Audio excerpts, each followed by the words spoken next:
So, Karli, I know your dad was a construction laborer. Tell the story of your family in construction and kind of what your thoughts were in high school about, what career you wanted and what career your dad wanted for you. Well, growing up in high school, obviously my dad was a laborer and he traveled a lot for work. So I was not completely interested in doing that work. And I had always had like the idea in my head that doing construction was going to be just like hard work, hard labor. And not that it's not hard work, but like that I'd be doing what he was doing. So because of that, like I still had an interest in building sciences and such. But I leaned more towards like office work, such as like architecture or engineering, because that's kind of what I was exposed to in school. And that was always just what I'd been told I was good at. So describe your ACE experience in high school. What was that like? My ACE experience in high school was definitely showing up to meetings and really wanting to be on the design side of the ACE product or the project. And essentially one of my mentors was like, well, we have nobody working on the estimate, the site logistics, and the schedule. So like, we want you to do that, Karli. And I was not extremely thrilled about that at the time. But then like when I started doing it, I was like, wait, there's a job where you do this stuff? Like there's like, this is kind of fun. Like, you know what I mean? And then another thing with ACE that was really cool was that we would at the end of the year end up getting to do a big presentation of our proposal. So at the time, I didn't realize that what we were doing in ACE is like exactly what you do in construction. They literally give you an RFP, which is like what you do in construction, and then you go give a presentation to like a board of people.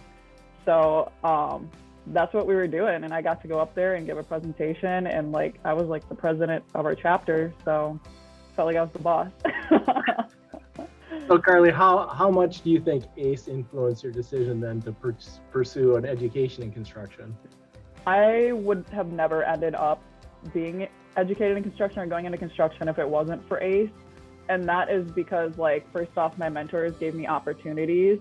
For example, my internship at Mortenson, right when I had graduated high school, I would have never been given that opportunity if it was not for ACE. As well as I wouldn't have even known that there was like an industry in between architecture and engineering kind of meshes those two things. I'd always had an interest in both, like I said, but I was undecided on which I wanted to do. And I kind of just like fell into construction because I liked the both. And now I work with both of those people. So describe your internships. I know you had several right after high school and during college. Describe what those were like and where you were and what you did. So my first internship at Mortenson was when I was freshly graduated from high school. And I was 17 years old and terrified because I'd never stepped foot on a construction site like that before. And I ended up showing up and I was like, hey, this is kind of awesome. And I think this is what I want to do after like the first 2 weeks of doing it. That was a rotational internship, actually. So what that means is that it was set up that like every week I would be at a different project or doing a different thing. So like 1 week I was at like Alliance Field where they were building that. The next week I was sitting in on the estimating department, and then I would be like in lean innovation, and then I'd be on another project. So it really gave me a really nice overview of what exactly like Mortenson does, but not only that, but like what the whole construction industry does. It really gave me good insight about like what I should expect from a career in construction and helped me make my decision eventually about that's what I wanted to do. Well, Karli, we had the dream way back when we helped launch the chapter in Minneapolis that we would have what we call throughput. In other words, students that we would mentor in high school, intern, and then come to work for Mortenson. And so having you go through that whole process and have a great experience and join the industry and join our company is a long-term goal finally accomplished. And I sure hope that there'll be many more following your footsteps. And I know you're planning on being an ACE mentor. Oh, for sure. Yeah. And paying it forward. And I think that's also just outstanding. So congratulations. And if your mentors were here, what would you say to them? Well, first off, I would say thank you. And I still am in contact with some of them, so I just make sure to thank them on occasion.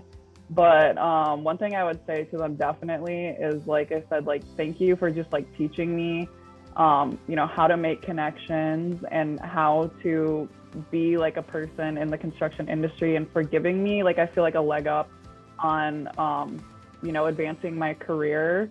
because if it wasn't for them, like first off, I probably would not be sitting here. I don't even know if I would be in construction or if I would have even had the opportunities that I have now.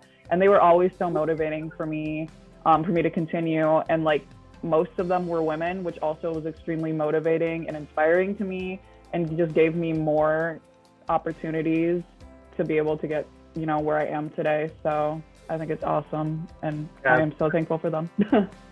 There's a saying, it's hard to be what you can't see, and so I think it was really great that you could see other female leaders up the line in front of you, and I'm very confident, Karli, you will be that for somebody else someday as your career progresses. So thanks for everything you're doing at Mortenson. Thanks for everything that you're doing at ACE, and I'll keep my CEO seat warm for you.